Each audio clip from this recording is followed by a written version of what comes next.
So today's topic, generating synthetic data with prompts on Label Studio.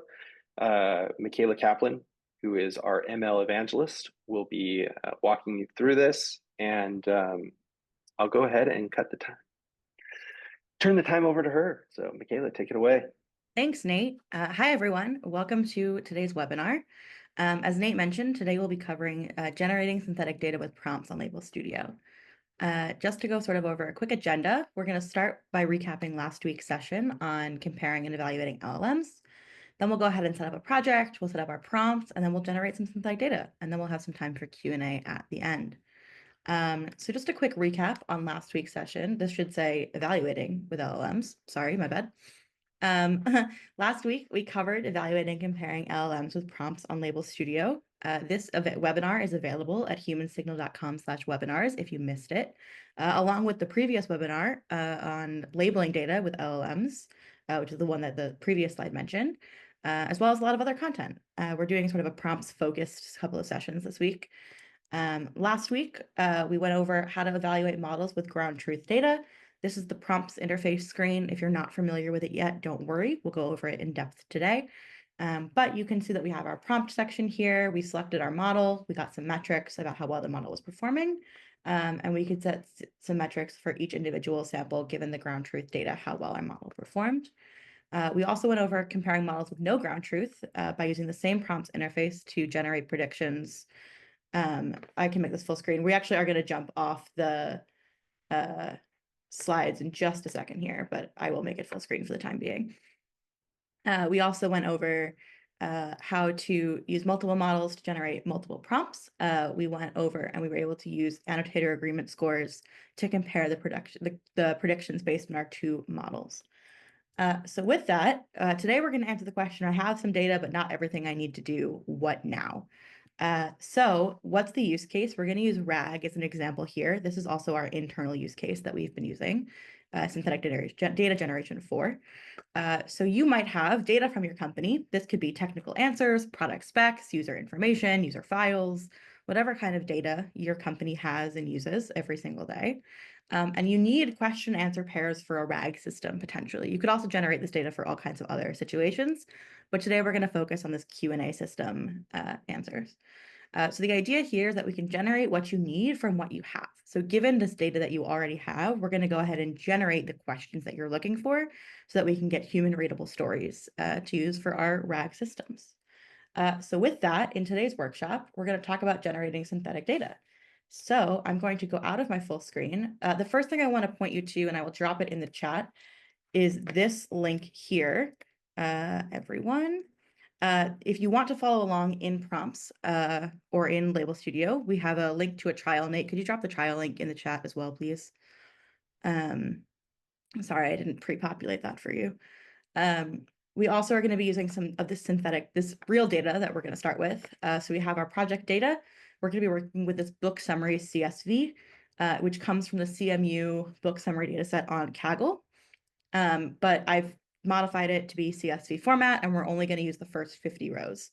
I also provide a labeling configuration that we'll go over in just a minute in my real project, and then a prompt body example that we'll use later on. So if we go into Human Signal, this is my project. I've already gone through the project creation steps, but you can, if you're following along, go ahead and click on the blue Create Tasks button, or Create Project button that is usually on your project home screen, right up here on the right-hand side, and go ahead and follow the prompts to set up the project as I have. So we're in this green book summaries Q&A file here, and you can see if we click into any task here, that we're populating with the title, the author, and the summary of a book. And we are going to ask, oops, that is previewing some stuff that we're going to do in a minute. So let me go ahead and delete all of the predictions. Delete predictions.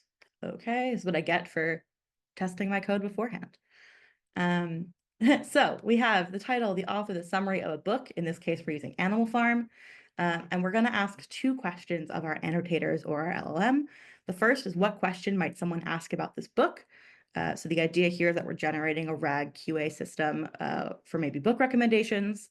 And we also want to know what genres the book might be. This is helping us to get more metadata that might be helpful when we make these documents. And the idea here is that the data that we already have, plus any data that we're generating. So in this case, these genres are going to serve as our documents in a RAG system to make human readable stories. And the question will be the associated question pair. Hopefully that makes sense to everyone. And we can see that this is the true for all of our given books here. We have Clockwork Orange, we have some Camus, and we have the same questions and answers. There are a few samples in here that don't have any authors associated with them. And in those cases, the author field is just blank, but the rest of it will work the same as we expect. So with that, we are going to head over to this hamburger bar on the left-hand side and go ahead and click on prompts. This is the prompt functionality in Label Studio. You can see that we already have some prompts generated, but we'll go ahead and make a new one. The first thing to know is that if you're using our Label Studio trial that Nate has so helpfully dropped in the chat for us, you will already have some API keys pre-populated for OpenAI, along with $5 in free credits to use. If you don't have that, or you're using your own system, or you have your own OpenAI compatible LLM that you want to use, you can go ahead and click on this API keys button up here on the right-hand side and go ahead and add in any of the types of models that we support, including a custom model with a custom endpoint. As long as your model is OpenAI compatible, meaning it uses the same input and output formats as OpenAI, this should all work exactly as expected. So with that, we'll go ahead and create a prompt. So we'll click on the create prompt button. We'll give it a name. Here we'll call it book Q&A. If I can find the ampersand, there we go. We're going to leave description blank for now, and then we're going to select our book summaries Q&A project from the drop-down menu. What this does is it takes the labeling config, so the configuration that we set up for our labeling project, and pre-populates the input and output fields based on the labeling configuration. So in this case, we have the input fields book title, author, and summary. Those are the fields that we use in our labeling config. And we have two outputs, genre and question, that are both text areas. It's important to note that prompts can also handle many other kinds of text-based predictions. So it can do classification, it can do like NER, span detection, it can generate free text, it can do choices, all of those kinds of things are supported in prompts, and they'll pre-populate based on your drop-down menu. So if, for example, we were going to use image captioning here, you can see that we have a classification that gets populated as well. So we'll go back to book summaries and we'll hit create. And this will bring us to a new page. So the first thing we're going to do is work on our prompt. So I'm going to go over here to our dataset page that I shared before, and I'm just going to copy this prompt body and paste it into the prompt window. And we'll walk through what this prompt says together. So first we provide an explanation of the data that we're going to provide, title of a book, author of a book, summary of a book. Then we explain the task, generate a question that a user could ask to result in the specified book being suggested, as well as up to 3 possible genre classification for the book specified, with a little bit of other information about what we're going to use this for to help the LLM do its job. Excuse me. Then we have an explanation of the output fields that we expect. This is really important to help the LLM really get the answer right. And finally, we provide the data using the curly brackets. You can also click and drag or just click on these top things to populate them. But I've already done that here. So that's the prompt. Next, we're going to pick our base model. I'm going to go ahead and use GPT-4o Mini from OpenAI, and I'm going to save this. And we'll see that it gets saved as version 1. We can give that a new name if we want to by renaming the prompt, but we're going to leave it as version 1 for now. And finally, we have the sample tasks drop-down menu. This is where you get to pick what subset of your data you want to run your tasks on. In this case, we're going to leave it at sample tasks, which is just a selection of 20 tasks. We could also run it on all project tasks. So in this case, the 50 tasks that we've imported, if we wanted to label our whole data set. If you had ground truth in your project, which we don't for this generation, but we have in some other examples, you can always select ground truth as well if you want to compare how your models are comparing against other things. So with that, we've already saved our prompt. We can see that the estimated cost here is less than a cent, which is great. And we will go ahead and run this prompt. So it's now going to evaluate our prompt. This takes a little bit of time, depending on your inference settings and things like that. But essentially what's happening is that we're running this through a system called Adala, which is our backend system that supports prompts. And Adala basically takes care of all the pre and post processing that we need to do. So telling it about Label Studio format, all that jazz. And as you can see, we've now gotten these generated questions and questions and genres predicted for us for less than a cent. So let's do some exploration into how the model has done. We can say at a glance by looking here, but we don't get a full sense of the summary. So instead, we're going to click in to this sample, and it will open back up our project window that we were looking at before. And now, if we scroll down, we can see that we have this new tab up here on the right with the pink stars in it. This notes that it's a prediction. And you can see here that the predictions themselves are not editable, but that they exist. So we have what book explores the theme of power and corruption through a group of farm animals who overthrow the human owner, political satire, allegory, dystopian fiction. Those seem pretty good to me, although I don't love the question. So what I'm going to do, Micaela Press Prompts is the name of the username that I have because I have multiple accounts across our human signal platforms, our Label Studio platforms. And you can see that this box is editable. So let's say we wanted to just do the part where you're looking for power and corruption, themes of power and corruption, and we'll delete the rest of this. We can click off of it, it'll save that, and we can submit this as a new annotation. And now we'll be able to see side by side both the original prediction and our updated prediction here. And we can go ahead and do that for all of our pre-annotated tasks. They'll pre-populate a new annotation for you that you can submit. And in this way, we can sort of get a really good sense of what's happening in our LLM, how it's performing, what if we need to add, if we need to edit the prompt, we can, and all that jazz. If we wanted to, if we feel pretty confident in these predictions, we could go ahead and select all of the tasks that we have predictions for. I'm going to go ahead and just select all tasks here. And we could say create annotations from predictions. We'll select the prediction that we want. This is book Q&A version 1. And we can hit OK. And it will automatically populate that for us for all of the tasks for which we have predictions. And then finally, if we look at what the task prediction will look like here, this is the sample, this is the JSON that would be exported when you export your data. We can see that we have all of the data that we already implemented. We have the annotation. This is what we already submitted for ourselves. And you can see that the origin of this prediction, the origin of this annotation is prediction, so that we know that the annotation comes from an LLM generated response or from any other model that we've connected. We also have the predictions listed straight here at the bottom. If you wanted to just get those raw, you could do that as well. And that is a quick overview of how to do dataset generation in Label Studio prompts. I will also mention very quickly that you can do this for image-based tasks as well. So we have a previous demo that we were doing where we were doing image captioning, and we'll click into that. This is the one with no ground truth, but you can see that we've had models generate the free text of a caption before, given an input photo. We also asked to do some classification, but this is another way of generating data in your Label Studio task. And with that, that is all of the pre-prepared content that I have. I hope this was helpful and you followed along. And I would love to take questions or comments if anyone has any.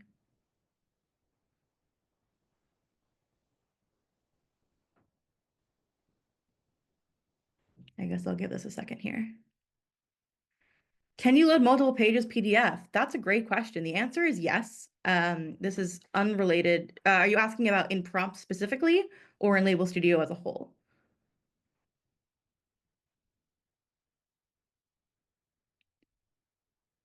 Label Studio as a whole, great. So we recently released a new data workshop. Let me see if I can find it here. Slash templates. This is the OCR template, which is not what we're looking for. We are looking for the multi-page document annotation. Perfect. So this is multi-page document annotation to answer the first question. But if you upload them as JPEGs, we can stack those JPEGs on top of each other.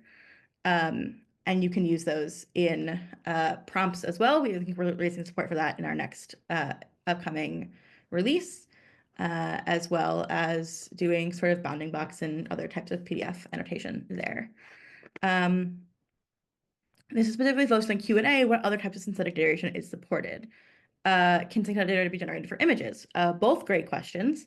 So this is specifically focused on Q&A, you're right, but you can generate any type of free text dataset generation. Dataset generation works best in Label Studio if you have some sort of data to associate it with.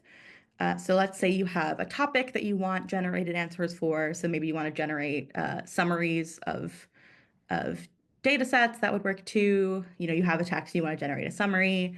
Maybe you want to take an image, generate a caption. Maybe you want to take any sort of text or image-based data and generate any sort of text-based data. All is possible in Label Studio. The world is pretty much your oyster there. Does that answer your question? I don't know if that's really a great answer to what other types of synthetic data generation is supported. Can synthetic data be generated for images? So we can't generate images themselves, but we can generate synthetic data based on images. So for example, if we wanted to go back to our prompts here, we'll use the evaluate LLM for image captioning prompt that we've already created here. And this is from the previous webinar. So if you go look at that webinar, that should have all the information for you there. We're asking classify the image into one of the following categories and provide a caption. So the caption is that free text generated synthetic data that we're looking for. And if we go ahead and run this, we're using Gemini here. Give it a second to run. I'm running it just on sample tasks, so we have no ground truth here. But if it takes its time, Gemini's a little bit slower. I should have changed the model. There we go. Oh, it threw an error. That's weird. That's okay. You can see that it's generated these synthetic captions for us as well, which should do what you're looking for. And here we got an error, could not generate a properly formatted response. So we could go ahead and rerun this if we wanted to, and it should fix that problem. I hope that answers your question about generating synthetic image data. As I said, right now we don't support generating images themselves, but we might in the future.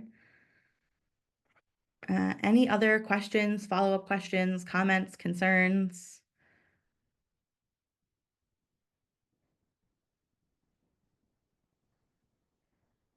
Give it another minute here.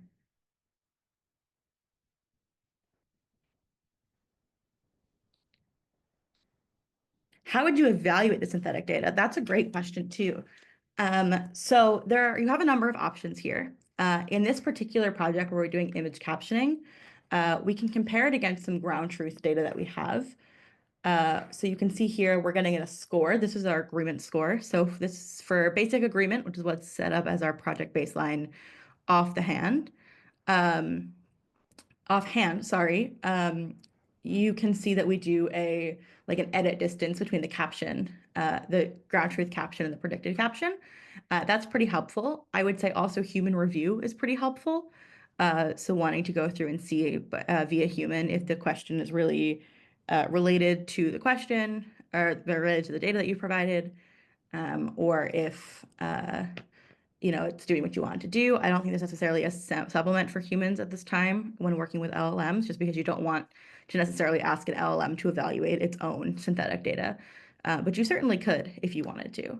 Can I share the labeling config again? Yes, I can. Here is that data coming back for you in the chat. It'll also go out with the email after the webinar, so you'll have it there as well.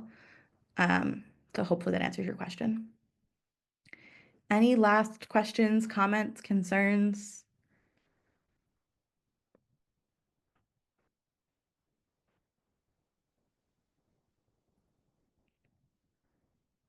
Can we build grouping or relationships between two or more text? For example, employee ID has a relationship with name and his or her tenure. I guess it depends what you mean by building a grouping, but you can certainly build relationships between texts in themselves. I don't think I have any examples queued up right now that will show this, but let's see. Summary evaluation. I don't think I have anything that will show this, but we can try this one. But if you had, let's say, yeah, I don't have any good examples for this. Let's go to this. Let's do Label Studio /templates. And let's go to the named entity recognition sample. So this is a named entity recognition sample. So this is an NER sample. I think you're asking about OCR though. Are you asking about like that PDF use case? Or are you asking about OCR? Perfect. Okay. So let's go to the OCR template instead. So in this template, what you'll see is that we have the text connected to a bounding box. But you can always, and I don't think this template shows it, but you can always select multiple bounding boxes and create a relationship between them in Label Studio. So I don't have a good demo set for this right now, but it will definitely work. Um, if the table is split to the next page, how will the relationship work? I'm not exactly sure of the answer to that question, actually. You'd have to just play around with it and see what exactly would happen if it's split between two pages. And we can certainly investigate that together. If you wanted to reach out on Slack, I'd be more than happy to help you do that. If you want access to our Slack, if you go to Label Studio, the website, which is labelstud.io, and you scroll down to the bottom here, you can hit this join the community button here at the bottom, which will add you to our Label Studio community Slack, where you can ask questions, leave recommendations, talk to us, talk to other users. It's a great place to go for help and support if you need it. Any other questions?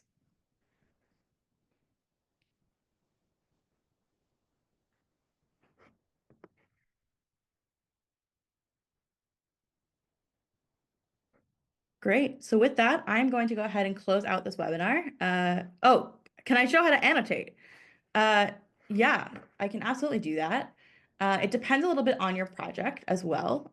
So in this case, let's see, we have an image captioning. I don't think we have a bounding box example here. In this case, with the book summaries Q&A, I'll go to an example that we have not yet annotated. We can just free type whatever we want to type in here. I'm going to do this as a question. And I'm going to leave, and we can TION question. And then we can leave some genres. Let's say it's sci-fi. I don't actually know what book this is. And then we can go ahead and click submit to submit the annotation. Depending on the type of annotation you're doing, it will depend on whether you're maybe drawing a bounding box, maybe you're leaving free text, maybe you're highlighting spans of text. But it's pretty simple and straightforward to do. And you can always check our template documentation or your labeling config for more information. Hopefully that was helpful. Any last minute questions or comments?